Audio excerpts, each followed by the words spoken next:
এই যে ভাই, আপনাকে খুলতে বলছি না। আরে মিরাজ, এ তো আমাদের বন্ধু বিজয়। আরে বন্ধু বিজয়, তুই? আরে বন্ধু, তুই এভাবে রিক্সা চালাতেছিস কেন? তুই রিক্সা থেকে নাম। আর তোর ড্রাইভার সাহেব, কি ব্যাপার? গাড়ি এভাবে স্লো করতেছেন কেন?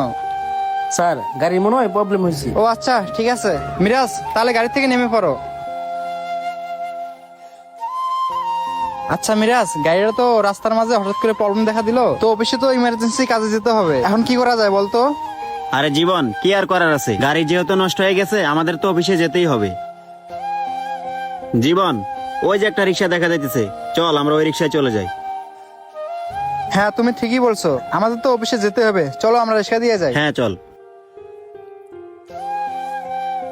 দেখতে দেখতে অনেকগুলা রোজা চলে গেল, সামনে ঈদ, তেমন কোনো ইনকামও করতে পারি নাই। এভাবে যদি চলতে থাকে আর যদি ইনকামই করতে না পারি, তাহলে ঈদে কিভাবে বাবা মাকে মার্কেট করে দিব? আল্লাহ, তুমি একটা ব্যবস্থা করে দিও আল্লাহ। এই রিক্সা, মিরাজ চালু করে চলো, রিক্সা দিয়ে আমাদের অফিসে কাজে যেতে হবে। আরে ওইটা আমার বন্ধু মিরাজে আর জীবনে না? ওরা আসার আগে তাড়াতাড়ি করে মুখটা ডাইকা নি, যেন ওরা আমাকে কোনোভাবে চিনতে না পারে। ওই তো ওরা আসতেছে। এই মামা, উত্তরে 7 নম্বরে যাবা? জি ভাইয়া, যাবো। ওটো। আর ভাই, গরমের ভিতরে এভাবে মুখ ঢেকে রাখছেন কেন? বুঝলাম না ভাই।